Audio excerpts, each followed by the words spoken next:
saw John Carpenter's Vampires in the theater, and like most of us watching John Carpenter movies in the 1990s, I was extremely disappointed. I didn't remember exactly why, though, in regards to vampires, since on paper, it sounds like a winner. So I have this video series thingy here, and I thought, hey, why don't I give it another shot? As Vampires unfolded, I started questioning whether or not younger me was a total idiot. The answer to that is yes, for many reasons, but in the case of Vampires, were my opinions really that bad back then? I mean, the first 10 to 15 minutes of this film are great.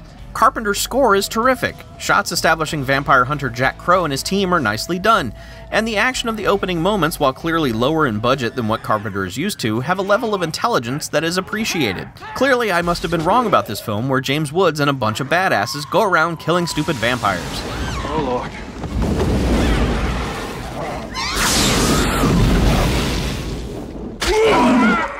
But then I remembered the problems, and it isn't the presence of a lesser Baldwin, contrary to what you might be thinking. The film's biggest issue is the tonal shift it takes immediately when Woods' entire team, save for Baldwin, are massacred by the film's main vampire villain, played by Thomas Ian Griffith.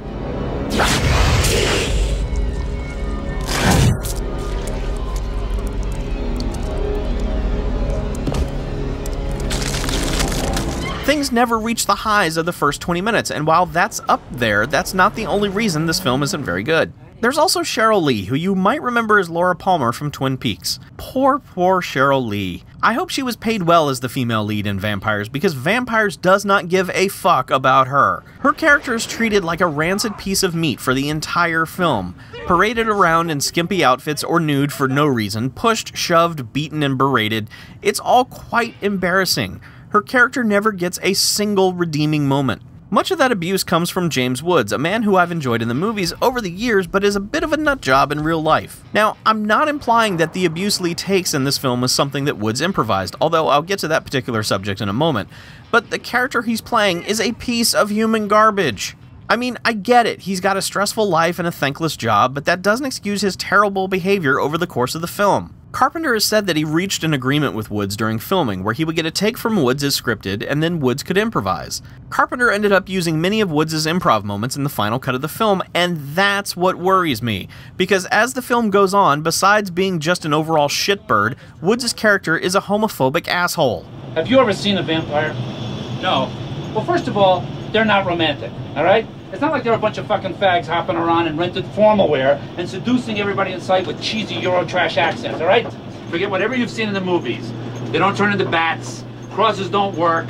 Garlic? Want to try garlic? You stand there with garlic around your neck. One of these buggers will bend you fucking over and take a walk up your strata chocolata while he's sucking the blood out of your neck, all right? And they don't sleep in coffins lined in taffeta. Why don't you prove you can kick my ass? Come on, untie me. Oh, come on. Fucking pole-smoking fashion victim. Come on over here. Jack. Come on, 5 minutes and you can bite my ass a little. Would you like that? See me all tied up, huh? I mean, when Daniel Baldwin calls you an asshole. Hey, why don't you back off? What's with you? What do you mean, what's with me? What's with you? You're being such a fucking asshole.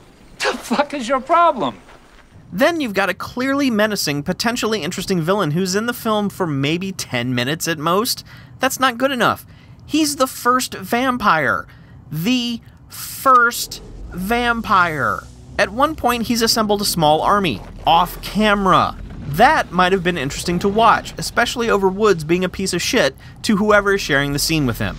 Vampire suffers not for its low budget, but for its pacing, dialogue, plot twists, and overall vibe. The only thing you're rooting for by the end of the film is the closing credits, because you'll know for sure that Woods isn't going to say anything else grossly offensive.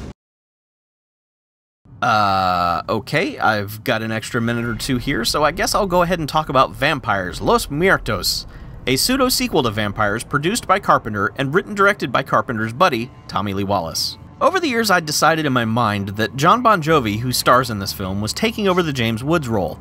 It was silly, but I wanted it to be true so I could make fun of how silly it was. Turns out that's not the case. This film is only barely related to the first and is more like another story within the same universe. Unfortunately, it's dull as hell. The only note that I made was that it was kinda cool that Bon Jovi keeps all his weaponry inside a surfboard. Other than that, I couldn't tell you much about anything in this film, and I just finished it.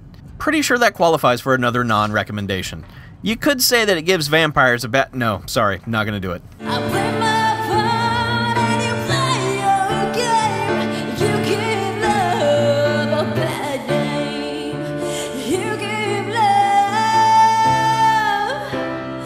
bad